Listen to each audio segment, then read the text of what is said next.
네, 안녕하세요. 올해 30일에 노무사 2차 시험에 합격한 황수진이라고 합니다. 네, 불과 얼마 전까지만 해도 저도 수험생의 입장이었다가 이제 합격해서 이 자리에 있게 되니 감회가 굉장히 남다릅니다. 일단 준비해온 내용을 설명드리기 이전에 이제 간단한 제 소개를 해보자면, 저는 올해 이제 3년차 헌동차 수험생으로 합격을 하였고요. 이수진 선생님 수업은 3년째 수강을 하였습니다.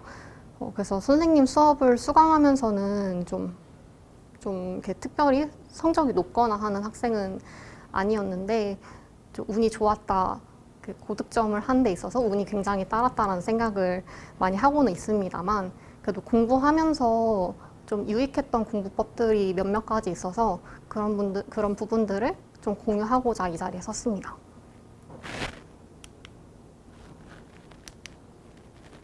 네, 이제 본론으로 들어가기 앞서서 2차 시험에서 노동법 시험이 차지하는 중요성에 대해서 3가지 정도 살펴보려고 합니다.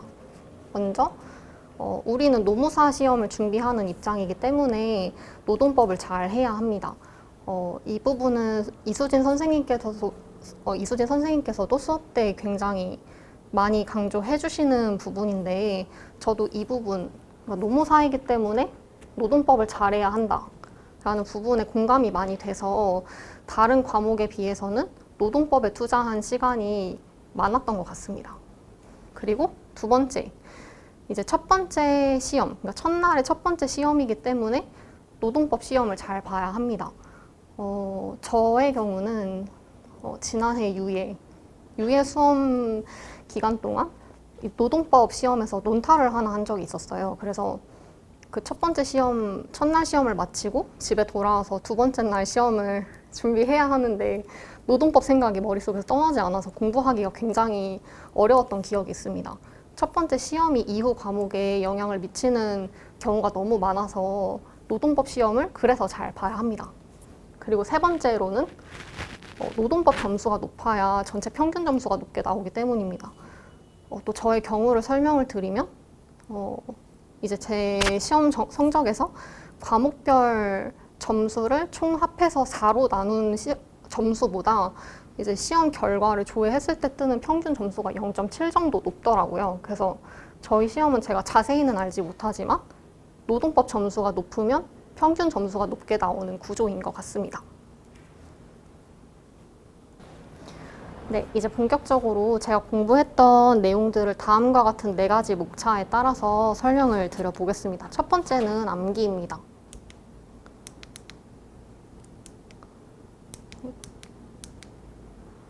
네, 먼저 노동법 답안지를 작성하게 되실 때는 답안지를 크게 3부분, 서론, 본론, 결론으로 나누게 된다면 서론에 해당하는 부분이 이제 논점의 정리, 문제의 소재, 문제 상황 등으로 불리게 되는 이 쟁점의 설시 부분입니다. 이 쟁점의 설시 부분에서 사례에서 문제가 되는 쟁점들을 최대한 누락 없이 빠짐없이 설시를 하시는 것이 중요한데, 먼저 이 부분은 이후에 그 사례집이나 모의고사를 진행하시면서 그 사례들을 많이 풀어보시면서 쟁점을 문제에서 캐치해내는 감을 연습하시는 게 가장 중요하실 것 같고요. 하지만 저는 쟁점 암기가 어느 정도 가능하다고 생각을 하는 사람인데, 왜냐면은 문제로 만들어지는 사례들은 그 교수님께서 특정 판례의 설시나 그 판례의 적용을 묻기 위한 경우가 많아서 어느 정도 유형화가 돼 있고, 그렇기 때문에 그 유형화된 문제들을 암기함으로써 쟁점 설시를 명확하게 하는 것이 가능하다고 생각합니다. 네, 이제 다음은 목차입니다. 이제 바로 이후에 다룰 이제 본문의 내용, 판례 내용을 암기하는 것과 별도로 목차만 따로 빼서 암기하는 과정이 필요할 것 같은데요. 왜냐하면 이제 서론, 본론, 결론에서 본론에 해당하는 일반론 작성 시에 내용 누락을 최대한 방지하기 위함입니다. 이제 그 필요성에 대해서 좀 예시를 들어드리면 좋을 것 같아서 제가 쟁노에서 아마 11번에 위치한 경업금지 약정의 유효성 일부를 추려왔는데요. 이 로마자 1번부터 로마자 4번까지의 전체 내용이 이제 목차이고, 제가 생각하기로는 이 위반의 효과까지는 시간의 한계 때문에 작성하시지 못하더라도 이 로마자 1번부터 3번까지의 전체 내용은 하나도 빠짐없이 설시를 하셔야 한다고 생각을 합니다. 근데 이제 이 부분을 빠짐없이 작성하기 위해서는 이 많은 목차들에 대한 암기가 선행되어야 하는 것이겠죠. 그래서 여기 빨간 글씨로 표시한 부분들은 제가 목차를 암기하기 위해서 목차를 암기하기 위한 두 문자를 딴 것을 보여드리려고 했는데, 이렇게 좀 다양한 노력을 기울이셔서 목차 암기는 별도로 필요할 것이다. 내용의 누락을 줄이기 위해 이런 말씀을 드리고 싶습니다.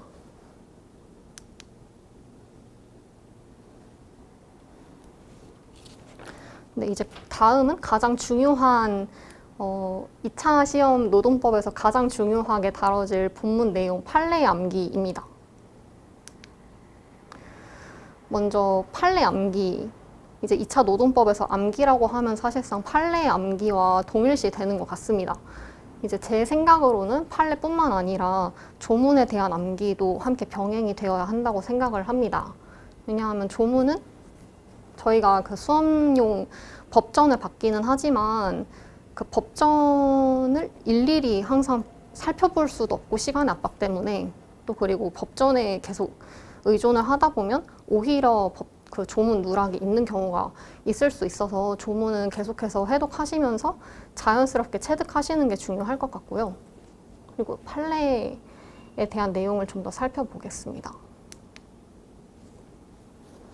그럼 이제 가장 골칫거리인 판례 암기를 어떻게 할 것인가. 저는 제가 올해 유용하게 사용했던 이 세 가지 방법을 소개를 해드리고 싶습니다. 먼저 첫 번째는 두 문자의 적극적인 활용입니다. 이제 다른 강사님들, 그리고 이수진 선생님뿐만 아니라 다른 강사님, 그리고 이 대학가에 계시는 모든 수험생들께서 두 문자는 적극적으로 활용을 하고 계신 것 같아요. 근데 판례 암기에 있어서는 두 문자는 너무너무 중요하기 때문에 제가 그 중요성을 한 번 더 강조하고자 이 목차를 하나 할애했습니다. 우선은 두 문자의 기능에 대해서 좀 고민을 해보면, 두 문자는 이 호흡이 긴 덩어리 판례를 좀 더 유용하게 간단히 암기하기 위한 기능도 있겠지만, 그 내용 전체를 빠짐없이 설시하기 위한 기능이 저는 더 중요하다고 생각합니다.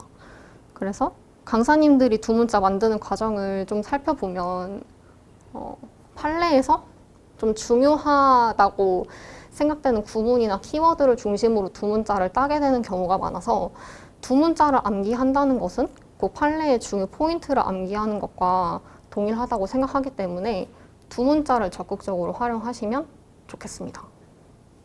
그리고 이제 두 번째는 좀 강조드리고 싶은 공부법이어서 별표를 하나씩 달았습니다.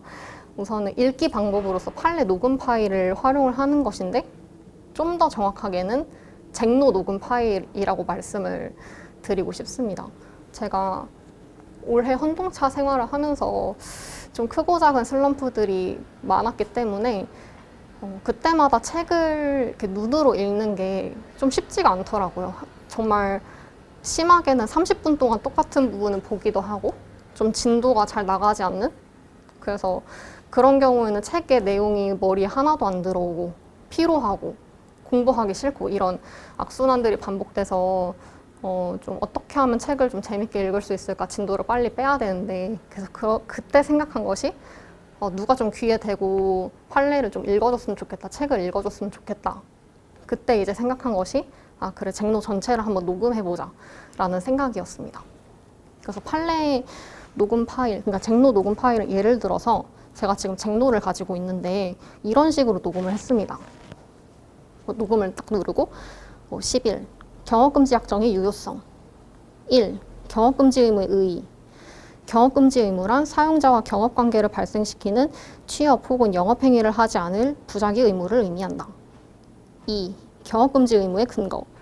이런 식으로 목차와 그 세부 내용들, 그리고 판례 내용 처음부터 끝까지 녹음을 해두면 사실 녹음 자체에 들이는 시간이 얼마 들지 않은데, 이제 판례 녹음 파일은 차곡차곡 쌓이고, 이제 이 녹음 파일을 만들어 놓고 책을 읽게 되면 귀로는 판례를 듣고 눈으로는 판례를 읽고, 그래서 입력이 되는 강도가 좀 강력해져서 선명히 판례가 암기되는 것 같더라고요. 그래서 판례 녹음 파일을 좀 활용해 보시는 걸 추천을 드리고, 그리고 또 판례 녹음 파일은 되게 다양한 목적으로 활용하실 수도 있는데, 저의 경우에는 시험날 집에서부터 고사장까지 차로 한 40분 거리에 있는 고사장을 가야 했어요. 그래서 40분 동안 책을 읽기에는 멀미가 날 것 같고, 이제 전날에 못 읽었던 임금 파트를 들으면서 가자 하면서 임금 파트를 들으면서 갔는데, 그 당일에 1교시에 통상임금 문제가 나왔던 겁니다. 그래서 아마 통상임금 문제를 쓰면서도 판례 녹음 파일의 덕을 좀 봤다, 이런 말씀을 드리고 싶고요. 네. 그리고 이제 세 번째로는 이제 타이핑입니다. 판례를 암기하심에 있어서는 뭐 다양한 방법이 있을 수 있는데, 구술 스터디를 하는 분들도 계실 거고, 또 이렇게 손으로 직접 써보시는 수험생들도 많았던 것 같아요. 저도 다 해보았는데, 우선은 손으로 쓰는 것은 손목이 너무 아프고 시간이 많이 듭니다. 전체 목차와 판례의 내용을 다 암기해야 하는 것인데, 그 일일이 하나하나 다 쓰고 있을 시간이 없어요. 그리고 구술 스터디도 해본 적이 있었는데, 작년에 조금 선명히 암기되는 측면에서는 굉장히 좋았지만, 그 역시 시간이 너무 많이 걸린다는 단점이 있었습니다.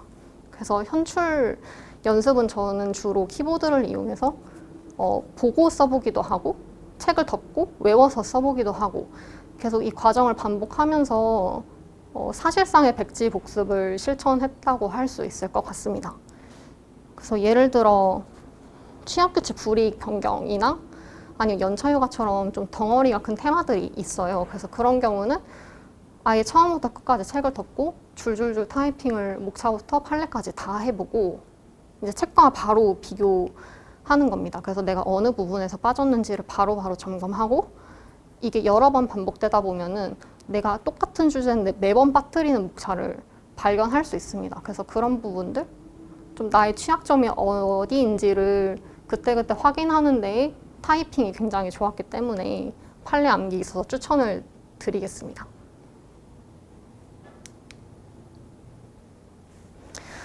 네, 다음은 이제 관심이 있으실 포섭에 대해서 좀 간략하게 설명을 드려보려고 합니다.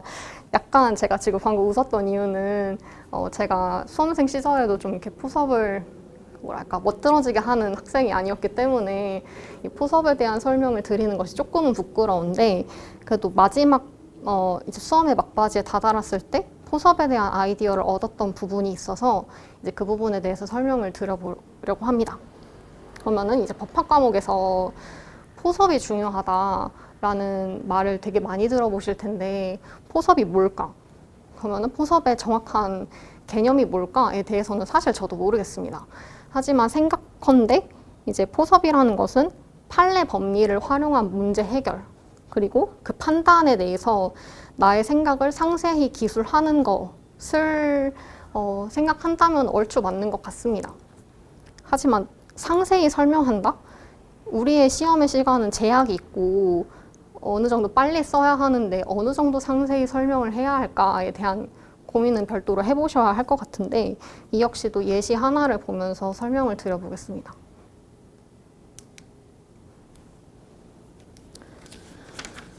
네, 이 해당 내용은 올해 2차 시험 노원에서 출제되었던 저성과자 통상해고와 관련된 문제이고, 이 내용은 제가 올해 이수진 선생님 3순환 수업에서 모의고사로 다뤄졌던 그 문제의 해설지를 일부 발췌해 온 것입니다. 이제 왼쪽은 문제이고 오른쪽은 선생님께서 하신 포섭의 내용인데, 우선 포섭은 일반적으로 좀 판례의 내용을 적극적으로 활용하는, 그래서 이제 밑에 보면은 파란 글씨가 판례의 문구를 제가 활용을 바로 적은 것인데, 주로 일반적인 포섭이라고 하면은 문제에서 그 문제되는 부분을 발췌해 와서 보편적으로는 나열을 한 후에 판례 문구에 매칭시키는 과정이라고 저는 평소에 생각을 해왔었는데, 이제 선생님 모의고사 해설지를 보면은 다음과 같습니다. 우선 이 빨간색 부분 문제에서 판례에 그대로 끌어오는 부분을 빨간 상자로 표시를 해보았는데요. 이렇게 동일하게 1번, 2번, 3번, 4번 이렇게 문제의 내용이 그대로 포섭에 들어가 있는 걸 볼 수 있습니다. 만약에 제가 유예 때 이 내용을 포섭하라 라고 했다면 저는 이렇게 포섭을 했을 것 같은데요. 1. A 회사는 모든 근로자들에게 인사고과의 기준이나 항목들을 공개하였고 인사고과의 결과에 대한 이의제기 절차를 체계적으로 정비하고 이에 대하여 안내해왔던 점. 2. 을은 그동안의 인사고과 결과에 대해서 아무런 이의를 제기하지 않았는 점. 그리고 3. A 회사는 상대평가 방식을 채택하면서도 이로 인한 불합리를 방지하기 위해 CD 등급을 부여하지 않을 수 있도록 하였는 점. 그리고 이러한 점을 종합적으로 고려했을 때 A 회사가 을의 직무 성과가 저조하다고 판단한 근거가 되는 인사고과가 공정하고 객관적인 기준에 따라 이루어진 것을 볼 수 있다. 이런 식으로 포섭을 했을 것 같습니다. 근데 이렇게 포섭을 하면은 내용은 굉장히 많고 그리고 되게 그럴듯해 보여요, 포섭도. 그리고 저는 이게 되게 옳은 포섭이라고 생각을 해왔는데 이제 이 3순환에서 이 문제의 해설지를 면밀히 읽다가 이 초록색 문장이 들어있는 것을 갑자기 발견하게 된 겁니다. 그래서 이렇게 보다가 문제를 그대로 끌어온 것 이상으로 뭔가 한 줄씩 한 줄도 안 되는 그 길이의 내용들을 조금 상세하게 붙였더니 포섭이 되게 풍성하고 판례에 대한 이해가 되게 높아 보이고 그리고 이 문제에서 판례의 구조까지 가는 이 과정이 굉장히 매끄럽구나 이런 아이디어를 갑자기 후반부에 얻게 되어서 이게 굉장히 좋은 포섭의 예시겠구나 라는 생각이 많이 들었던 것 같습니다. 그래서 올해 시험 막바지에서 이제 이런 아이디어를 얻었기 때문에 제가 올해 실제 시험에서도 노원과 노투에서 다 이런 방식으로 포섭을 해보려고 문제 없는 좀 상세한 설명을 덧붙이려고 노력을 했었던 것 같은데 아마 그런 방법이 좀 고득점을 한 포섭의 방법이었지 않았나, 고득점을 하는데 도움이 됐지 않았나라는 생각이 듭니다. 이제 모든 문제를 이렇게 포섭할 수는 없겠고 이제 앞으로 수험생활 하시면서 정말 많은 모의고사와 문제풀이를 하실 테니 포섭에 대한 고민을 좀 진지하게 해보시는 것도 권장을 드리겠습니다. 이제 포섭을 별도로 고민하기 위해서 저는 스터디를 활용했었습니다. 네. 포섭 연습을 별도로 해야 하겠다라는 생각이 올해 1순환을 모의고사를 치러내면서 많이 느껴졌어서 그때 마침 동의카페에 스터디 관련 정보가 올라오고 있던 찰나였거든요. 그래서 그때 1순환을 진행하는 과정에서 한 달 정도, 한 달 반 정도 이제 자유롭게 진도를 결정하고 지금 사례집으로 출판되어 있는 사례집 이전에 케이스 노동법이 있었어서 그 케이스 노동법을 매일 하루에 평균적으로 4-5문제씩 풀이해서 네이버 밴드에 업로드하는 스터디를 하였었습니다. 이제 동일한 방법으로 3기 때도 갑자기 포섭이 부족해지는 느낌이 들어서 동일한 방법으로 7월 중순에서 말 한 2주 정도 빠르게 스터디를 했었었는데요.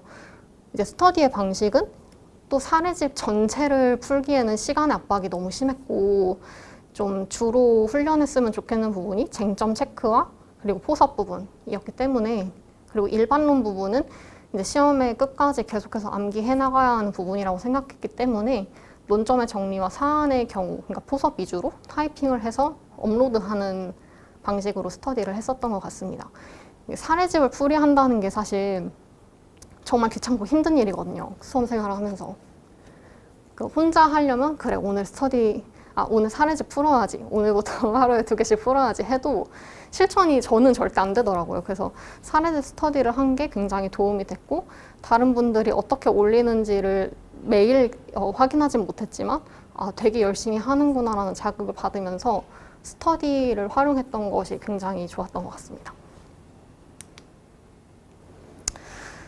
네, 이제 3번째 모의고사에 대한 설명을 드려보려고 합니다. 제가 수험생활 하면서도 다른 분들로부터 굉장히 많이 들었고 저 역시도 궁금했던 모의고사에 대한 궁금증을 5가지로 좀 추려보았습니다. 첫 번째, 이제 모의고사 등수 중요할까요? 에 대한 의문이 가장 궁금하실 텐데 결론부터 말씀을 드리면 저는 중요하지 않다고 생각을 합니다. 왜냐하면은 저는 작년 유예 때 한 번도 100등을 넘어본 적이 없었고, 그리고 작년에 그 지부분의 교섭 주체성을 법의 노조로 논탈한 경험이 있긴 하지만 그래도 점수가 62점 이상이 나와서 어느 정도 득점을 한 편이었고요. 그리고 올해는 좀 작년에 비해서는 그 노동법에 대한 경험이 쌓여서 등수는 비교적 작년에 비해서는 높았지만 평균적으로 40등에서 100등 사이, 100등을 넘어본 적도 있었고요. 그래서 등수 결론적으로는 중요하지 않다고 말씀을 드리고 싶고, 그래서 좀 모의고사 점수가 잘 나왔다, 기분이 좋기 때문에 좋으면 좋은 대로 이렇게 받아들이시고 또 동기부여의 원동력으로 삼으시면 좋겠고, 하지만 모의고사가 낮으면 정말 현실적으로 너무 기분이 안 좋거든요. 우울하고. 저도 많이 경험을 해봤고, 정말 하루 종일이 아니고 정말 며칠은 우울했던 경험도 있었던 것 같습니다. 근데 이런 경우에는 좀 어느 정도의 정신승리가 필요하다라는 것을 말씀드리고 싶은데, 왜냐면 제가 모의고사를 잘 봤던 경험을 떠올리면 내가 아는 내용이니까 하면서 복습을 잘 안 해요. 그래서 모의고사 점수가 만약에 낮았다, 오늘 봤는데 낮았다 하는 경험이 있으신 분들은 내가 오늘 모의고사 1등보다 더 열심히 집에 가서 더 열심히 복습할 건데, 제일 열심히 복습할 건데, 내지는 오늘 모의고사 내가 오늘 몰랐지만 집에 가서 열심히 복습을 할 거고, 내지는 오늘 이 문제 실제 시험에 안 나올 수도 있는데, 이렇게 생각을 해보셔도 좋을 것 같습니다. 다만 모의고사 복습은 너무너무 중요해서 이제 모의고사에서 못 썼던 판례, 아니면 설시하면서 빠졌던 판례 키워드, 조문, 이런 부분들은 바로바로 체크하셔서 단권화 책에 이 부분은 빠졌었다, 이 부분은 몇 수나 몇 회 모의고사였는데 빠졌었다, 이런 것들을 차곡차곡 기록해 놓으면은 그 단권화 하는 데도 도움이 많이 됩니다.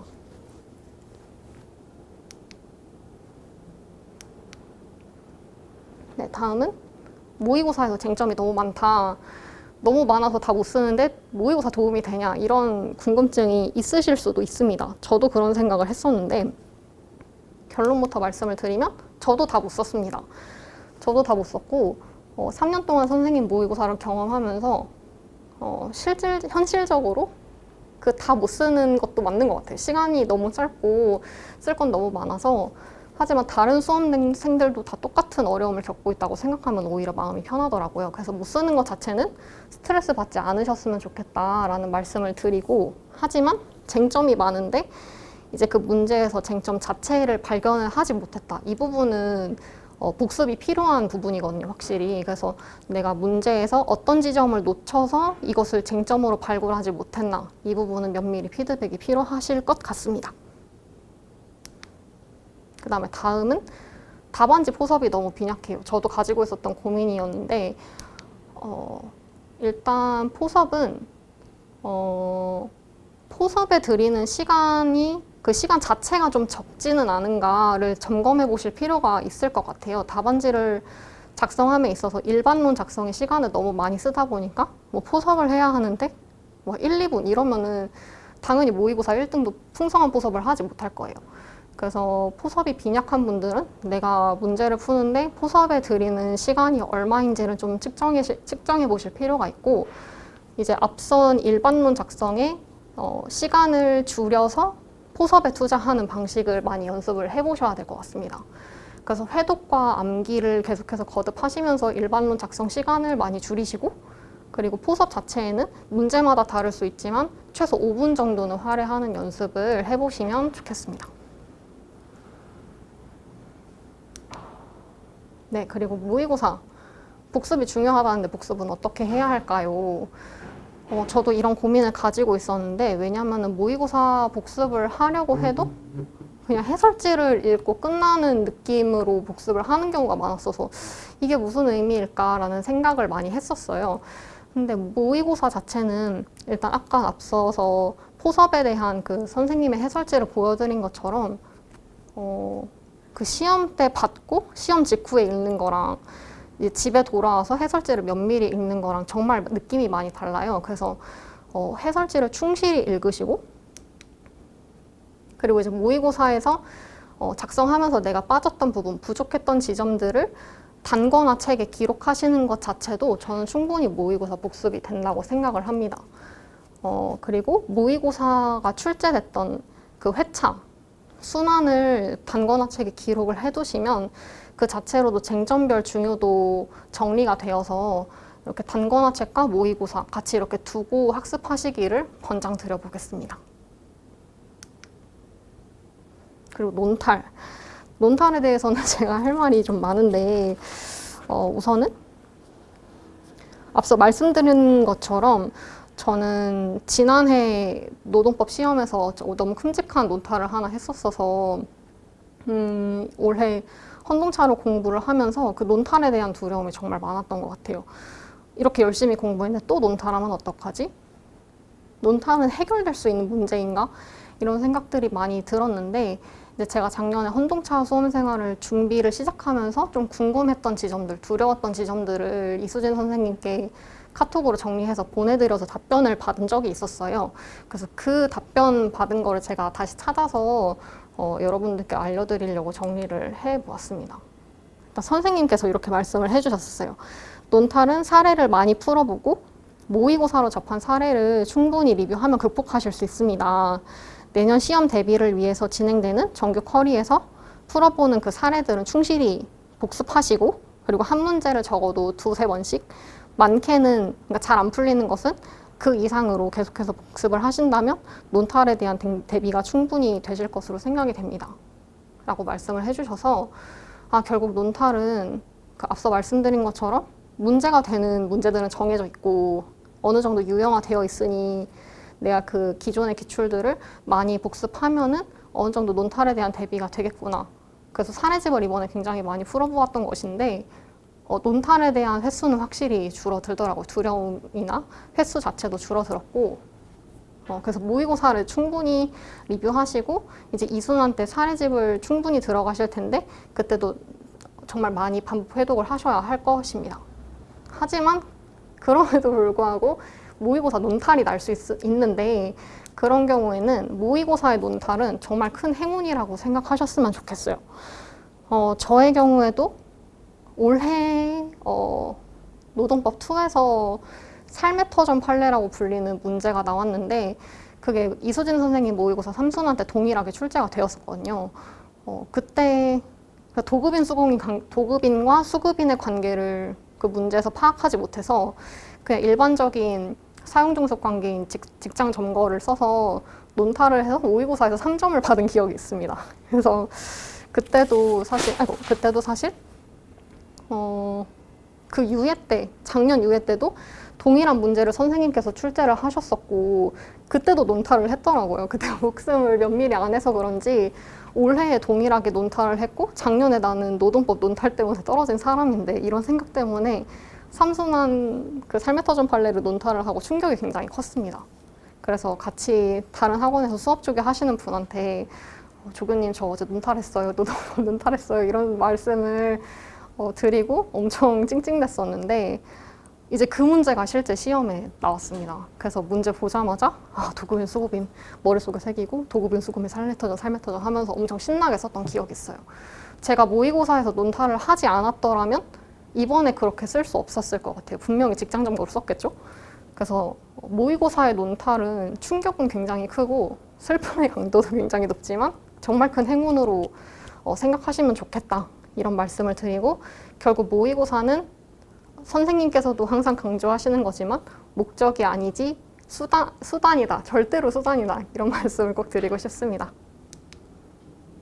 이제 마지막으로는 단거나에 대한 고민이 좀 있으실 것 같아서 저도 단거나에 대한 좀 면밀한 설명을 드리고 싶은데 사실 저는 이제 수험가에서 노동법뿐만 아니라 다른 과목에서 단거나가 중요하다.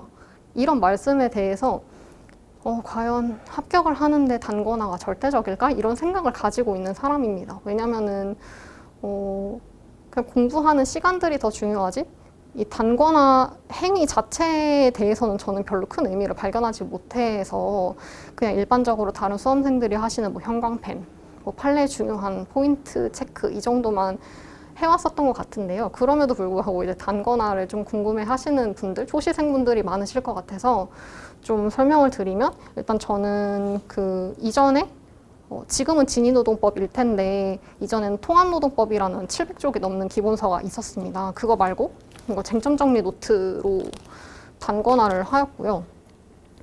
우선 단권화를 제가 특별히 뭔가를 했다기보다는 이 쟁점정리 노트가 그 내용 자체가 엄청 충실하고 그런데 컴팩트해서 단권화하기에는 무척 좋았던 것 같습니다. 그래서 조금 노력을 비교적 덜 들여서 단권화를 하시기 원하시는 분들은 쟁점정리 노트를 활용하실 것을 좀 권장을 드려보고요.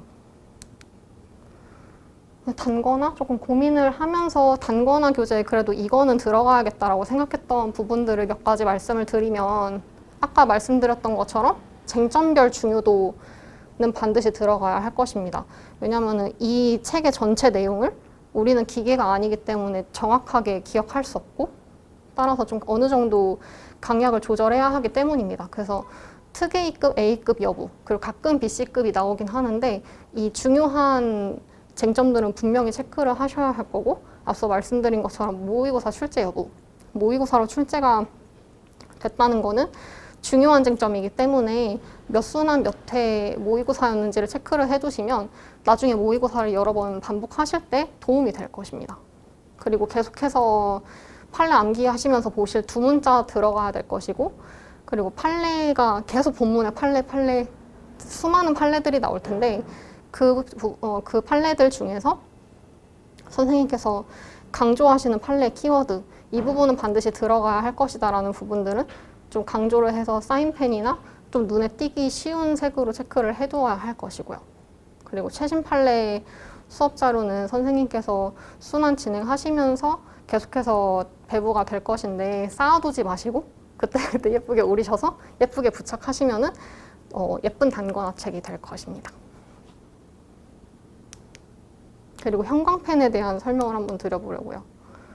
근데 형광펜은 저는 그 동차생 때 정말 못 모르고 진한 형광펜으로 막 이렇게 색칠을 했다가 나중에 책 보기가 너무 어렵더라고요. 그래서 처음에 이제 초시생분들은 쟁점별 중요도에 대한 인식이 적으시기 때문에 형광펜을 아예 사용하지 않으시거나 좀 어느 정도 목차는 표시하고 싶다라고 생각되시는 분들은 연한 형광펜, 마일드로 나오는 그런 형광펜들로 좀 이렇게 연하게 칠하시고, 이후에 조금 쟁점별 중요도가 어느 정도 인식이 되는 5, 6월 정도 뒤에는 진한 색으로 이렇게 중복해서 얹으셔도 형광펜 작업하기에는 좋았던 것 같습니다. 그리고 단권화에서 가장 중요한 부분은 단권화 책에 나의 취약점이 잘 드러나야 한다는 부분이에요. 이제 내가 모의고사 때 누락했던 부분, 누락했던 키워드를 잘 표시하셔서 계속해서 회독하실 거니까요. 그때마다 나의 취약점에 대해서 노출 빈도를 높여서 계속해서 그 부분이 강화되도록, 학습이 되도록 단권화 책은 그렇게 이용하셔야 된다고 생각을 합니다.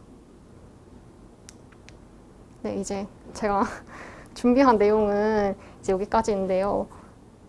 사람마다 이제 궁금한 지점이 다르고 사람마다의 삶이 다르기 때문에 제가 이렇게 짧게 설명을 드려도 궁금점이 해결되지 않으시는 분들이 계실 것 같아서, 제가 뭐 SNS를 하지 않고 업무용 메일이 있는 것도 아니어서 제 블로그 주소를 알려드리는 게 좋을 것 같더라고요. 그래서 제 게시물 아무데나 이제 댓글로 궁금한 지점들을 남겨주시면 읽어보고 충실히 답변을 드리도록 하겠습니다.